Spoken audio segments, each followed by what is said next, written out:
and we can upload it to YouTube a little bit later. And what I'm going to do is, so I already worked through this. So this will just be a reference for, and you can watch me walk through it in the earlier video that I did today. And what I'm going to do is I'm going to create a different, I'm going to change the values. That way we can have a little bit of something different. So say 250, let's say 25,000, and then let's say 7,500. And then for this one down here, we're going to say we'll make it 500. We'll make this 100, and we'll make this 25. Okay. All right. So in these flow rate questions, the trick to these is knowing how to do your conversions, where what it's basically asking you to do is it's asking you to take units per hour and convert it to milliliters per hour. And in order to do that, you just need to know basically what you have available, and that all you're doing is converting different rates. So it's kind of like if you were in the US and you decided to go to Canada, you'd have to convert in your car miles per hour to kilometers per hour. It's the same kind of scenario. Right. So what we're going to do is we're going to take our units per hour, which in this instance, it's 7,500 units. And we're going to convert it to milliliters per hour. And all I'm going to do is I'm going to eliminate units and convert it to milliliters. And what I'm going to do is I'm going to use the 250 ml and the 25,000 units to do that. So 250 ml, 25,000 units. And then I'm just going to multiply across the top and divide by the bottom. And so that'll go, pull my calculator here, 7,500 times 250 divided by 25,000. And you're going to get 75 milliliters per hour. And that's all you're doing with these. When they talk about heparin infusions and insulin infusions, all they're asking you to just convert units per hour to milliliters per hour. Sometimes it might ask you to convert milliliters per hour to units per hour. And what I did is I did that as an example up here in the previous example. So like I took, as a hypothetical, 500 milliliters per hour, and I converted that to units per hour using the same factors. And all you do is arrange your units over milliliters as opposed to milliliters over units. And all you're doing is dimensional analysis. I know you may not like dimensional analysis. There's a lot of people who don't like that, but and there's more than one right way to do these, but as long as you're getting your final answer in milliliters per hour or units per hour, depending on how the question is asked, you're doing it correct. But this is how you would solve for this particular question with 250 milliliters half normal saline, 25,000 units infusing at 7,500 units per hour. You would just convert it from units per hour to milliliters per hour. And then that would be your answer. We're going to do the same thing with the insulin question. So insulin says we have 500 milliliters with 100 units of insulin, and it's infusing at 25 units per hour. So I'm going to set it up the exact same way. I'm going to take my 25 units per hour. I'm going to convert units per hour to milliliters per hour using the IV solution. 500 milliliters, 100 units. And we're going to see what we get. So 25 times 500 divided by 100. And I'm going to get 125 milliliters per hour.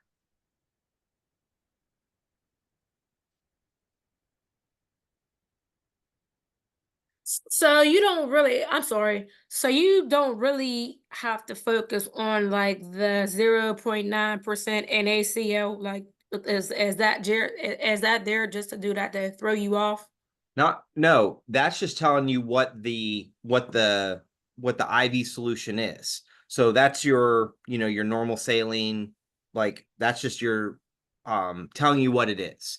So sometimes you'll see it like it'll be dextrose 5% water, sometimes it's 0.9% sodium chloride.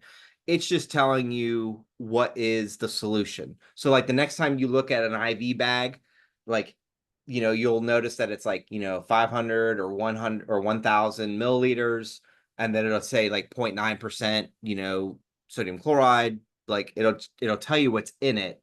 And so that you don't do anything as far as any kind of math with it. That's just telling you what it is. Um, Okay. yeah. Cause it was throwing me off too. Like Mhm. there is like a whole lot of numbers in there. There's like the 100, the twice is on there. There's 5 to 100. There's 25. There's a 0.9%. Mhm. I'm like, and it's like throwing me off.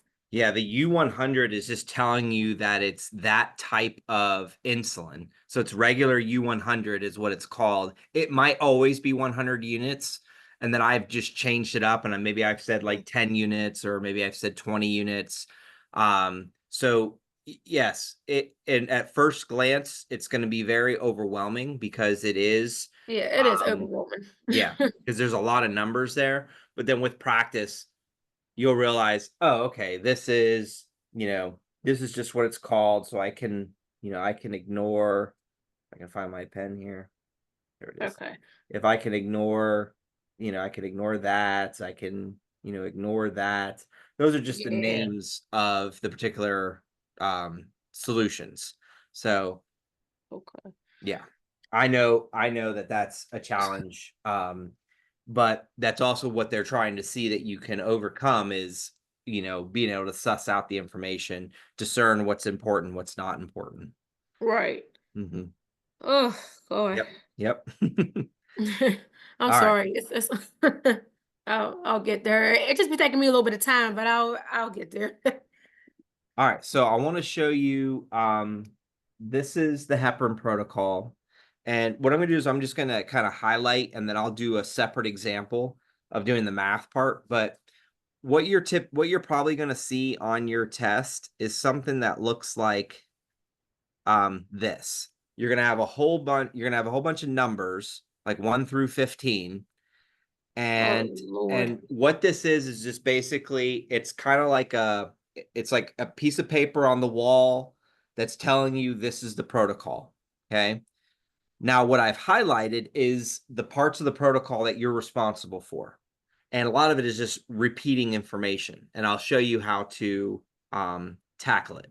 This stuff right here, like where it says CBC and then neurochecks and all that kind of stuff, you don't need to do anything with that information. That's just telling you, um, oops, that's just telling you um, what to indicate on the or what to do when you're actually doing it from a clinical standpoint. All they're asking you to do is answer the questions that are actually below the protocol. The protocol is steps 1 through 15, and these are the questions A and B, and then there might be some more, and I'll explain that in just a second. So when it comes to the protocol, basically what you're doing is you're taking a weight-based medication, heparin, and you're applying it to some standards. The standards are, you start with a bolus of 80 units per kilogram body weight, and then you begin an infusion at 18 units per kilogram per hour. And I'll show you how to kind of to work through that. You'll be given the patient's weight, and really the only thing that changes in this particular type of question is the patient's weight. So as a challenge, I'll tell you, and we'll work through a separate scenario. But as a challenge, I'll tell you, go ahead and like use your weight, use a significant other's weight, parent's weight, child's weight, use a different weight, and try these out. And if you need clarification or need to confirm your answer, just let me know what weight you used, and I'll tell you if you did it right or not. Okay. So The standard protocol tells you first and foremost, you need to take the patient's weight and convert it to kilograms. Okay. Then it tells you what you have available. It's heparin, 25,000 units and 250 milliliters, half normal saline. And again, you don't worry about the half. That's just telling you what the normal saline quantity is. And then it tells you a bolus dose of 1,000 units per milliliter.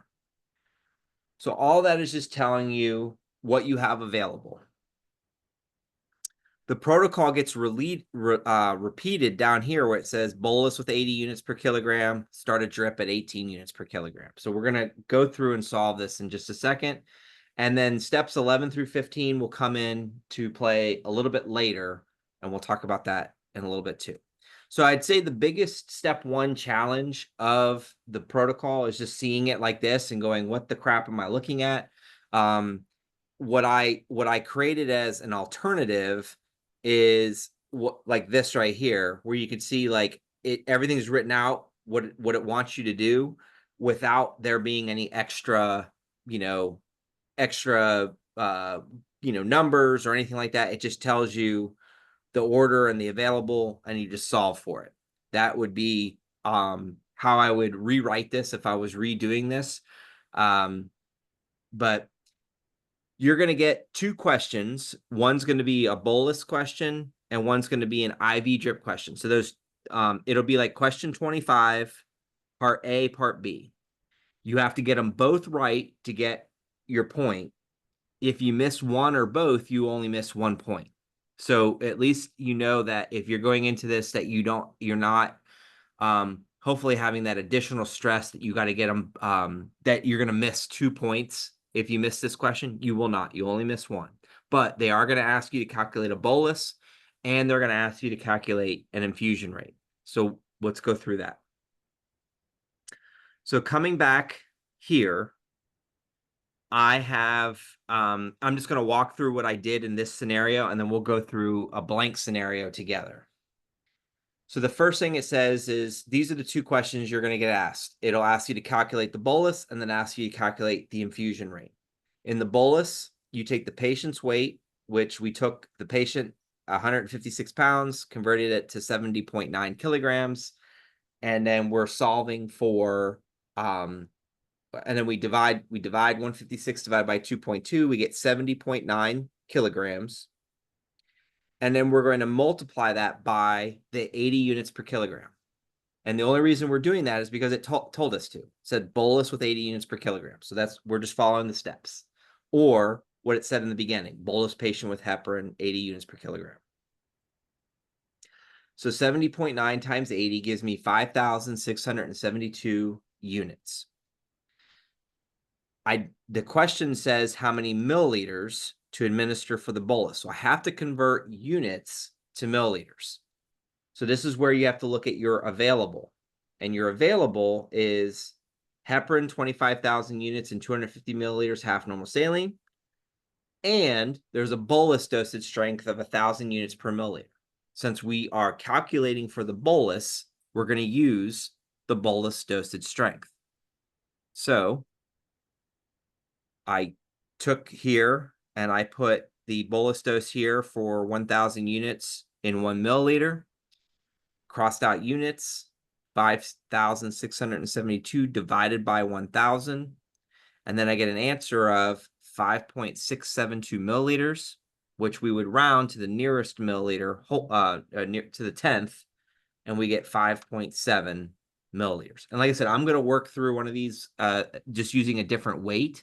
I just wanted you to see what I did before I do that. Secondly, the next thing is it tells us to calculate an infusion rate.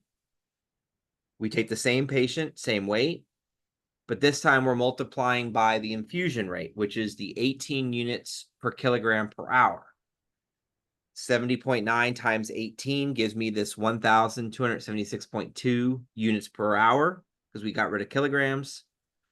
And then we're going to compare it to what we have available. In this instance, we don't want the bolus, we want the IV.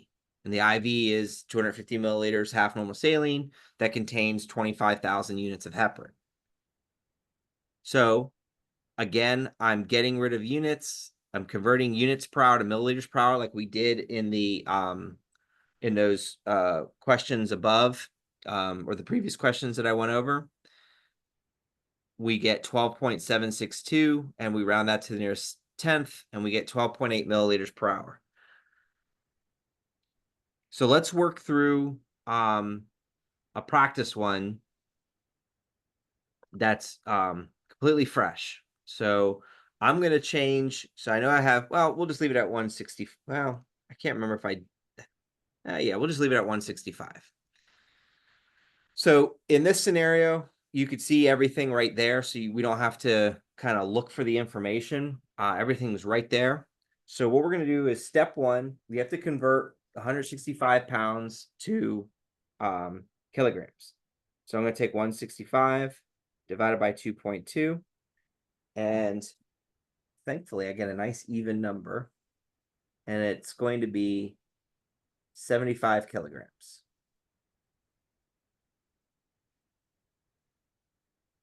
So step one, it says to calculate the number of milliliters to administer for the bolus. My order says 80 units per kilogram, and then to start a drip at 18 units per kilogram per hour. So I'm going to take my 75 kilograms, multiply by 80 units per kilogram, get rid of kilograms. 80 times 75 is 6,000. So nice even number. So that's 6,000 units. Now I don't want units, I want milliliters. So what I'm going to do is I'm going to get rid of units, convert it to milliliters, and I'm going to use my bolus dose strength to find that calculation. What you don't want to use is the IV, because the IV is for the infusion. The bolus, you would want to use the bolus dose. So that's 1,000 units. And then you're going to get an answer of 6 milliliters. So a nice even answer of 6.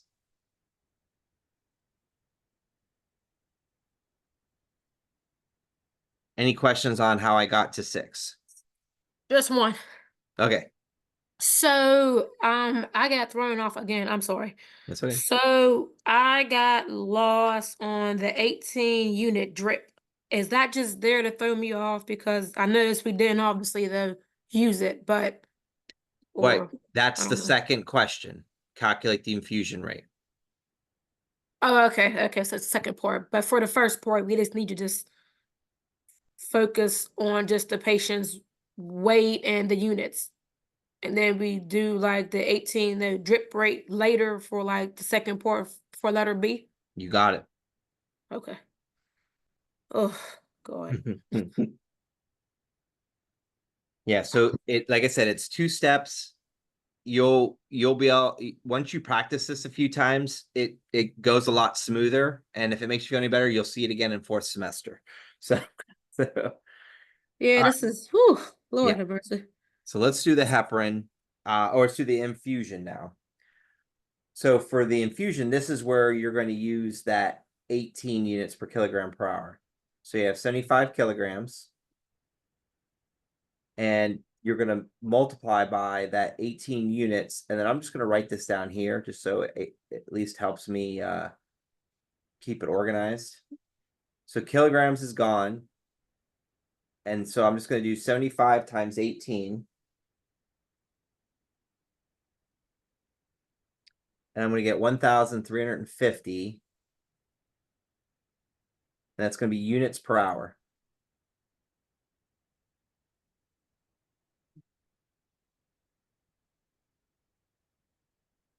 We don't want units per hour. It tells us to calculate milliliters per hour. So this is where you go and you look at your available, and then you want to use your IV for that. So when you're calculating the infusion rate, you use the IV information. When you're calculating the bolus, you use the bolus available. So what this protocol is, at least what's the challenge is, it's asking you to do two things: calculate a bolus and calculate an infusion rate. And then they're asking you to do both those things with within the same question. And then what I'm hopefully trying to do is just show you how to kind of chunk it out and make it so you can organize it, where you focus on the bolus, then you focus on the infusion rate. So try and keep it simple is basically what I'm trying to get at. All right. So we want to convert units per hour to milliliters per hour. So I want to get rid of units, convert that to milliliters, and then my available is 250 ml and 25,000 units. And then my answer will be 13.5 milliliters per hour. So that's where you would use the 18 units per kilogram per hour.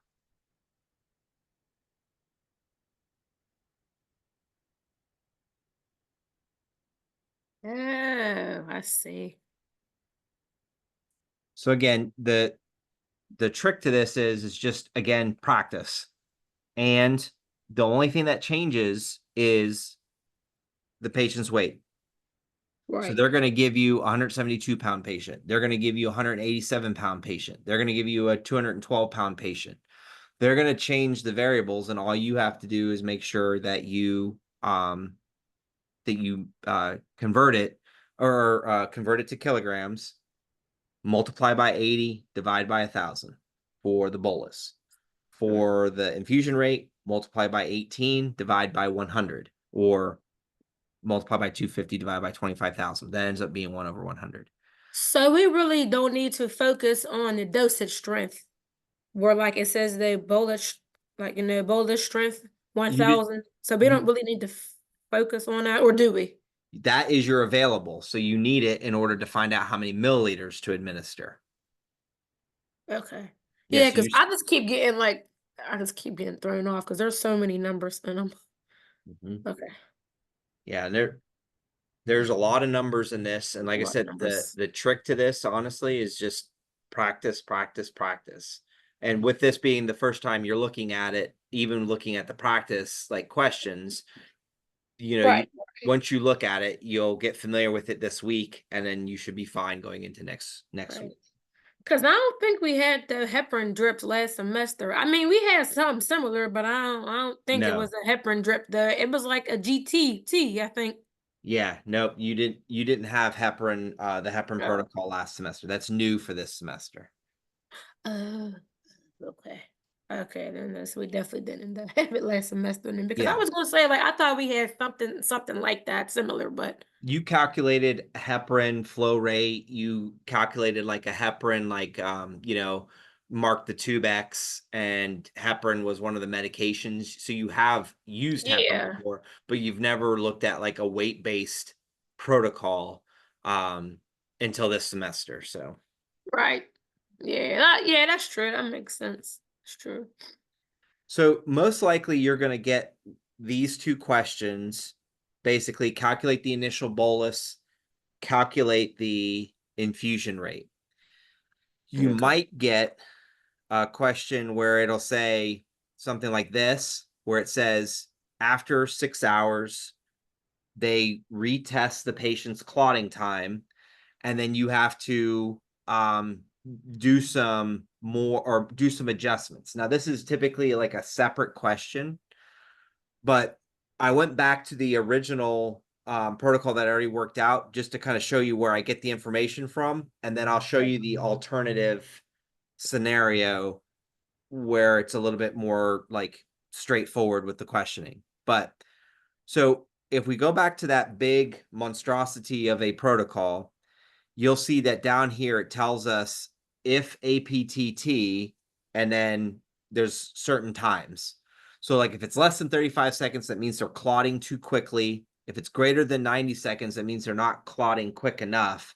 And so we're going to make adjustments to the heparin protocol that they're currently on. And then we're going to monitor that for another 6 hours and then retest everything. Most of the time, if this question gets asked, it's usually asking you the step 12 of the protocol, because it's the one that gives you two different pieces of information to work with. But technically, you can do any of these. I would say most likely 11 and 12, because those are the ones that have stuff to do, rebolus, and then change the infusion rate. So Right. what I did is I created a scenario where you had an APTT of 43 seconds. And so it tells us to rebolus with 40 units per kilogram, and then to increase the rate by 2 units per kilogram. So if you recall, this is the one that I already worked through, and it's already recorded, so you can go back and watch it. But we got in this scenario 70.9, and I'll show you, like I said, a blank one next. But I just wanted to show you this before we kind of did that. So in this scenario, instead of 80 units per kilogram, we're doing a bolus of 40 units per kilogram. And so I just did the same scenario. I take the patient's weight in kilograms, multiply by 40, get that number in units, divide by 1,000, because it's the same bolus dose strength. I haven't been given any other new information as far as what's available. And then in this scenario, my bolus dose would be 2.8 milliliters. Now, what gets a little bit tricky is it tells you to increase the rate by 2 units per kilogram per hour. So you have to remember your original was 18. Increasing by 2 would bring it up to 20 units per kilogram per hour. And so that's what I did here. You can see where I took 70.9 and then I increased it by 2 units. So 18 plus 2 gives me 20. And then I do this, and then I get my units per hour, and then I use my available to convert it to milliliters per hour. So I'm going to work through all this, but I just want you to see, like, the tricky part in this is knowing what to do with the increase part. So you started at 18, now you're increasing it by 2. If it told you to increase by 4, then it would go from 20 to 24, or 20 to, or I'm sorry, 18 to 22. If it told you to decrease by 4, then if you started at 18, you drop it down to 14. Whatever it tells you to do, you just increase it or decrease it based off of the original infusion. So let me give you the other scenario here. So I wrote this down as an alternative. Now, in this situation, the patient's weight is different, right? So they're not the same 165-pound person. So we're going to treat this like a brand new, different question. It tells you two things. It tells you to calculate the bolus and the IV drip. So that's one initial order. So you can certainly do that. But what we're going to focus on is the second one, which is what happens if the APTT, after they've been on the protocol for 6 hours, what does that do? So what I'm going to do is I'm actually going to add that to this information below. This way I keep this blank, meaning that you can come back to this and try this one out yourself, or I'll probably work it out when I do this next time. So after 6, let's just say after 6 hours, APTT is 40 seconds. And the new order is to rebolus with 40 units and increase the rate by 2. And that's based off of what happened with this 165-pound patient. Okay. So what I'm going to do is I'm going to take that information. I'm going to take that 75-kilogram patient. This time I'm going to multiply by my 40 units per kilogram.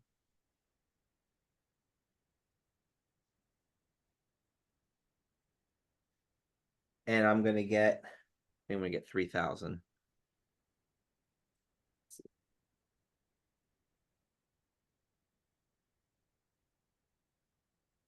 Yeah, 3,000.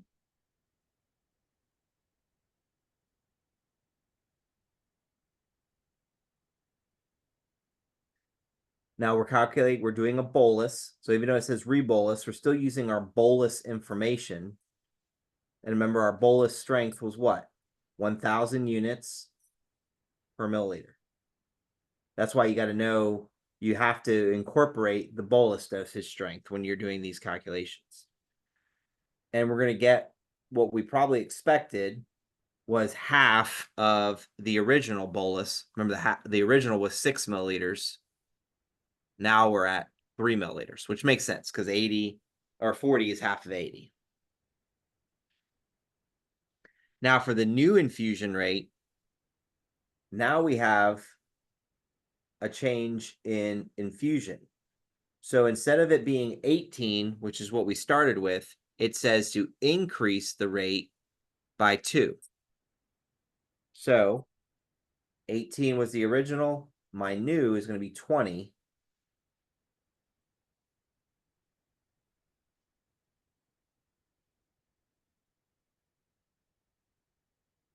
And then 75 times 20 gives me 1,500.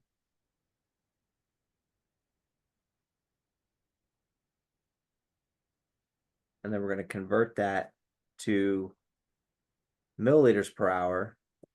We're going to get rid of units. We're going to use our available, which is the 250 ml and the 25,000 units.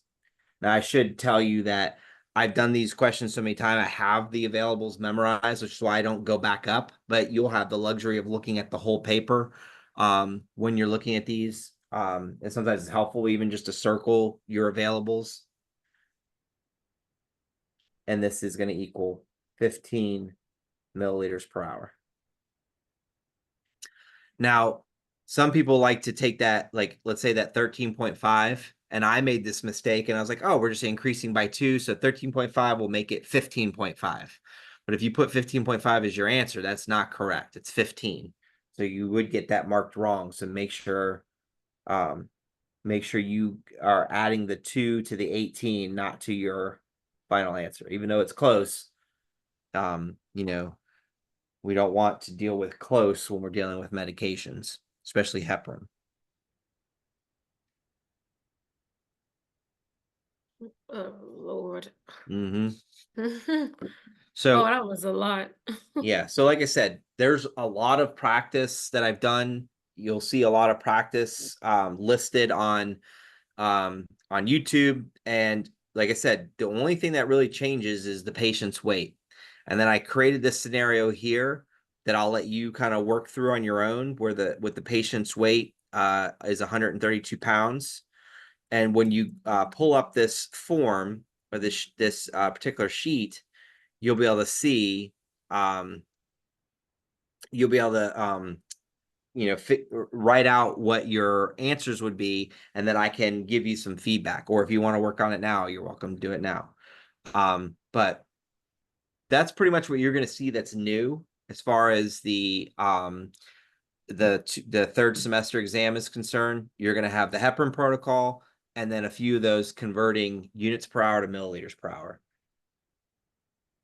Okay. One more thing. So like you said, for this right here, we just only need to focus on the numbers 1 and 2 and 10 through 15, you said. So we don't really focus on numbers and stuff 3 through 9. Correct. Yeah. So the Okay. So on that, they're not going to test us on nothing on 3 through no, 9. because this is just, it's a math test. So you're focusing on math, and then some of that includes like marking your cup, marking your syringe, marking your tube X.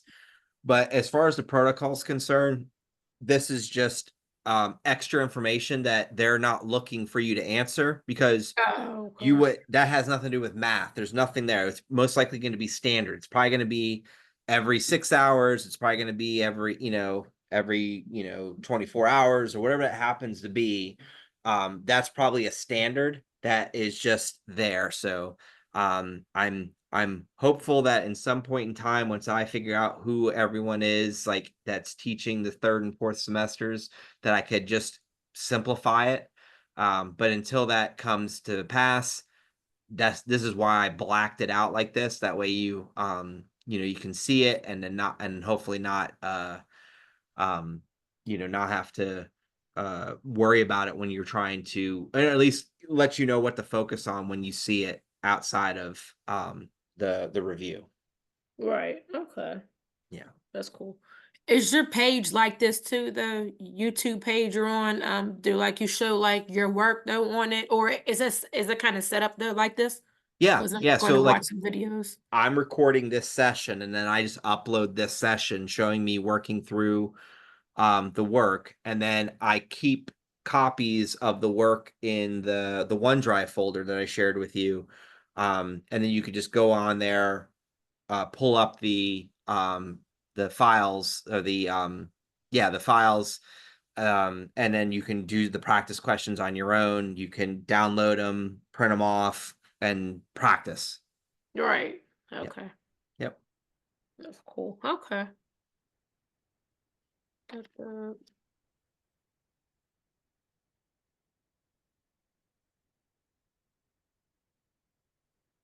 All right, we have like 10 minutes left. Are there any other questions or anything that you want to see? And I see you on here, Elizabeth, if you have any questions.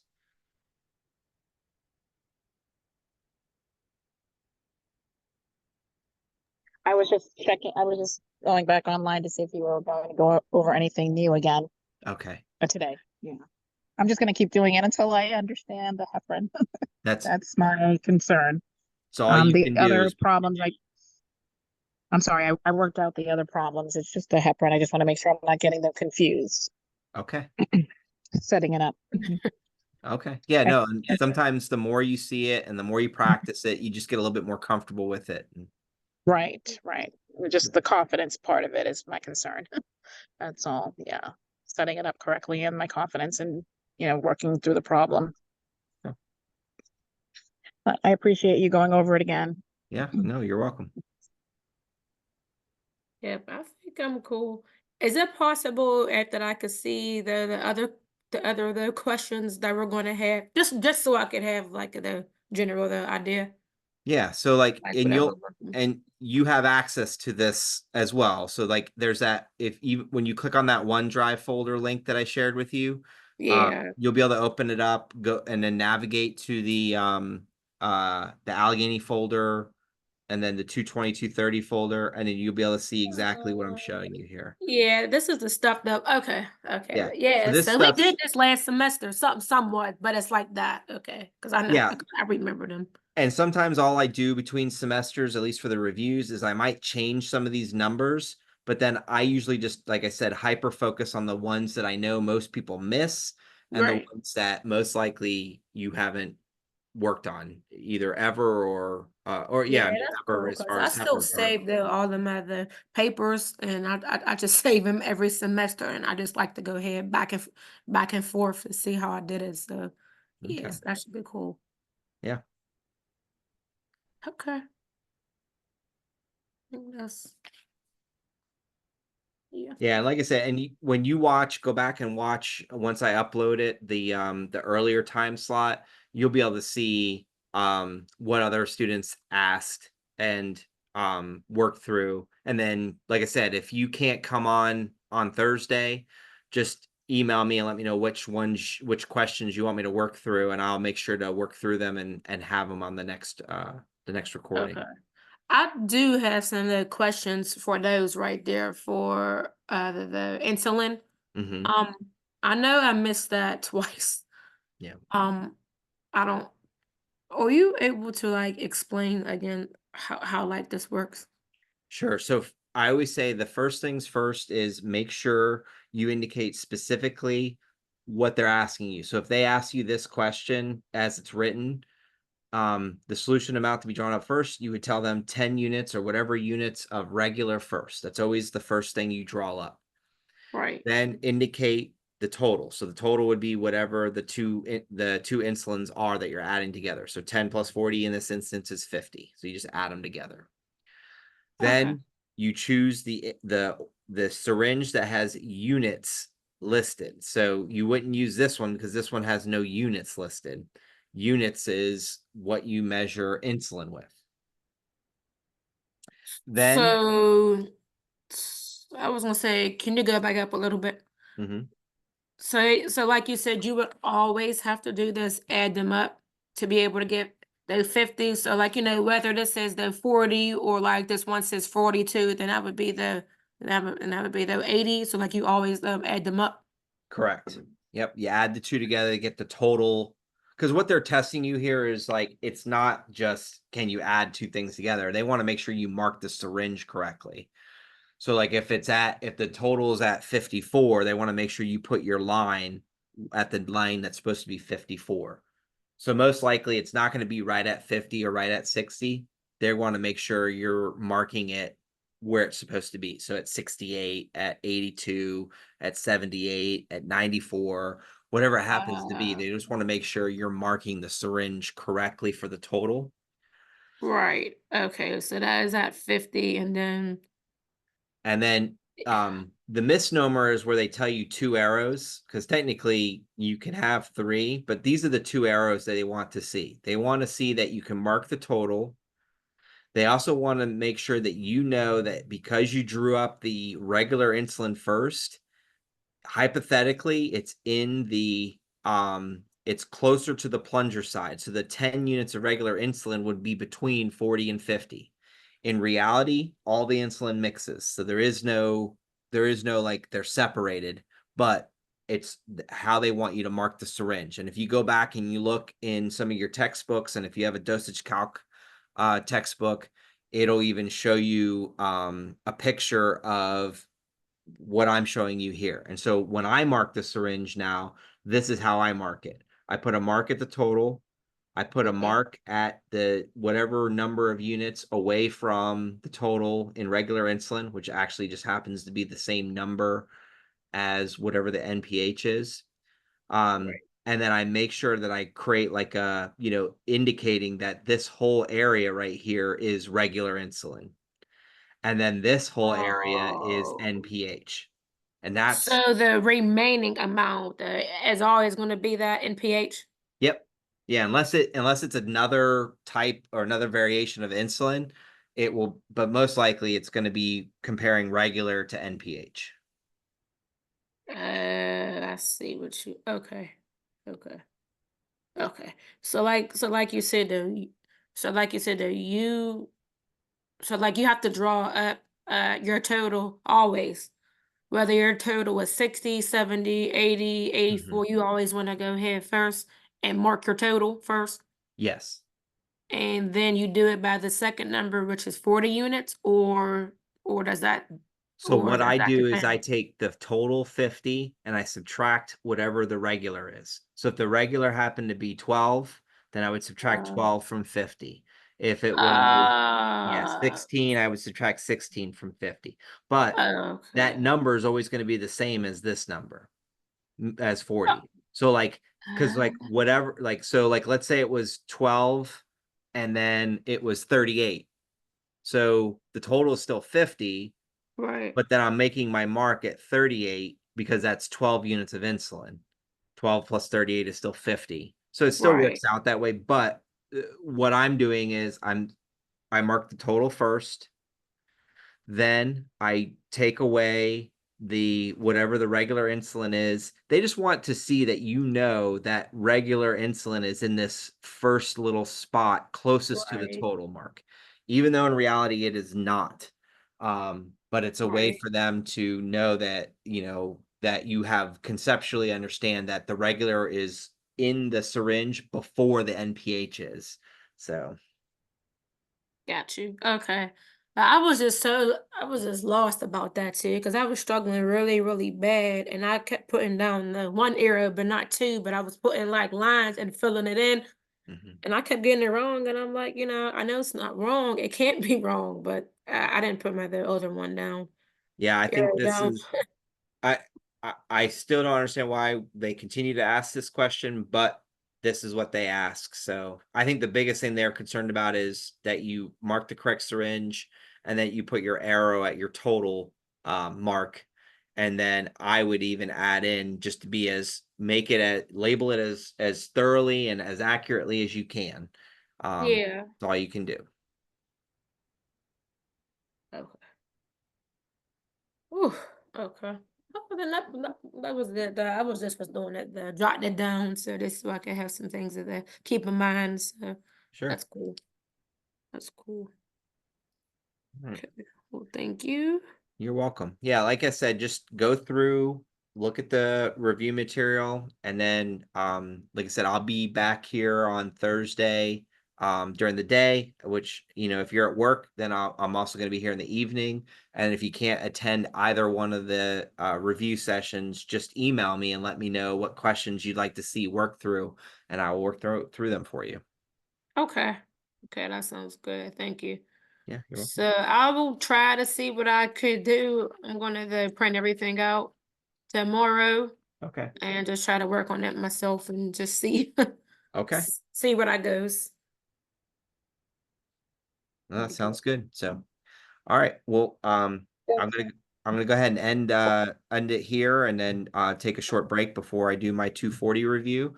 Okay. And like I said, if you have any questions, just email me. All right. Oh, I Sounds will. good. Thank Thank you, you. Yep, you're welcome. Dr. Rad. Thank you. You're welcome, Elizabeth. Bye. See ya.